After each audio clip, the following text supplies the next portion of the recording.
अयोध्या शहर के देवकाली स्थित डॉक्टर ब्रिज किशोर होम्योपैथिक मेडिकल कॉलेज में होम्योपैथी के जनक डॉ सैमुअल हैनीमैन की प्रतिमा का अयोध्या पहुंचे आयुष मंत्री ने अनावरण किया गया। इस मौके पर मुख्य अतिथि के रूप में आयुष मंत्री दयाशंकर मिश्र दयालु का कॉलेज के प्राचार्य आशीष सिंह ने स्वागत किया।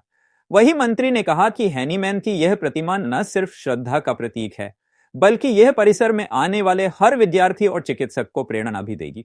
उन्होंने कहा कि गरीब परिवार में जन्म लेकर एलोपैथिक चिकित्सक बनने के बाद एक नई चिकित्सा पद्धति की नींव रखने वाले हैनीमैन का योगदान अमूल्य है। जर्मनी में जन्मी यह विधा आज भारत में सबसे अधिक लोकप्रिय है।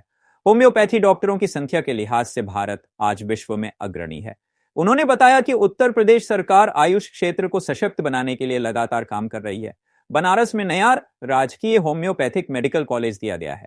इसके साथ ही अयोध्या में एक नया आयुर्वेदिक मेडिकल कॉलेज भी जल्द उद्घाटित होकर शुरू होने जा रहा है। उन्होंने कहा कि जैसे ही जिला प्रशासन से जमीन उपलब्ध होगी, इस महाविद्यालय में छात्रावासों का निर्माण शुरू कर दिया जाएगा। इसके बाद कॉलेज में मास्टर डिग्री कोर्स की शुरुआत भी की जाएगी। उन्होंने प्रधानमंत्री नरेंद्र मोदी के आयुष मंत्रालय की स्थापना को सनातन चिकित्सा परंपराओं के प्रति सरकार की प्रतिबद्धता का प्रमाण बताया और कहा कि उत्तर प्रदेश के मुख्यमंत्री योगी आदित्यनाथ भी इन पारंपरिक विधाओं को राज्य में प्रोत्साहित कर रहे हैं। मंत्री ने बताया कि प्रदेश के सभी आयुष अस्पतालों में दवाओं की कोई कमी नहीं है। जल्द ही शिक्षकों, डॉक्टरों और फार्मासिस्टों की नियुक्ति कर आयुष क्षेत्र को पूरी तरह आत्मनिर्भर बनाया जाएगा। कार्यक्रम में विधायक रामचंद्र यादव, राम जन्मभूमि ट्रस्ट के सदस्य अनिल मिश्र, कॉलेज के प्राचार्य डॉक्टर आशीष सिंह, शिक्षकगण, छात्र, स्थानीय जनप्रतिनिधि और विभागीय अधिकारी उपस्थित रहे। के जनक सर हैनीमैन, जिनको कहते हैं सैमुअल हैनीमैन, आज उन्हीं की प्रतिमा का अनावरण इस कॉलेज परिसर में किया गया।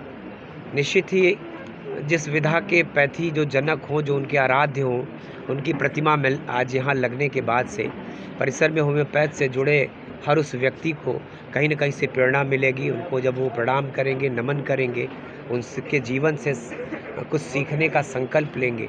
एक गरीब परिवार में पैदा होकर एलोपैथ का डॉक्टर बनना और फिर एक नई पैथी को जन्म देना, जर्मनी जैसे देश में जन्मने के बाद भारत का गौरव है कि आज उनकी पैथी होम्योपैथ 270 वर्षों के सफ़र में भारत में सर्वाधिक फल फूल रही है।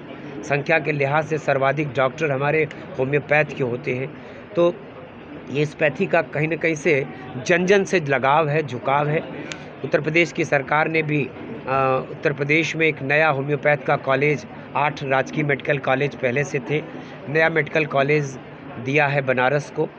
चूँकि अयोध्या में पहले से होम्योपैथ का कॉलेज था, तो एक नया आयुर्वेद का मेडिकल कॉलेज वो बन के तैयार है, जल्द उद्घाटित होने जा रहा है। तो चूँकि यह परिसर शहर में बना है, पहले से बना, थोड़ा समय का अभाव है, तो यहाँ जगह की तलाश यहाँ के जिला प्रशासन से मांगी गई है।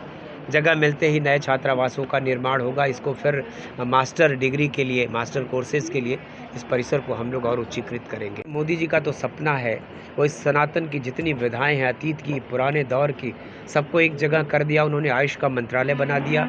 उसी को योगी जी हमारे उत्तर प्रदेश में बढ़ावा दे रहे हैं। और जिस तरीके से समाज का झुकाव बढ़ा है, लगाव बढ़ा है, ये आपसे भी छिपा नहीं है कि लोगों ने बड़े सहज मन से इन अतीत की, जिसमें भारत हज़ारों साल जिंदा रहा हो, उस पैथी को लोगों ने फिर से अपनाना शुरू कर दिया है।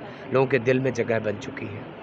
सर, जो जिला के अस्पताल होते हैं, उन अस्पतालों में चूँकि पहले से उनके पास आयुर्वेद और होम्योपैथ के चिकित्सक होते हैं, उन दवाओं का इंतज़ाम करना उस विधा स्वास्थ्य मंत्रालय की जिम्मेदारी है।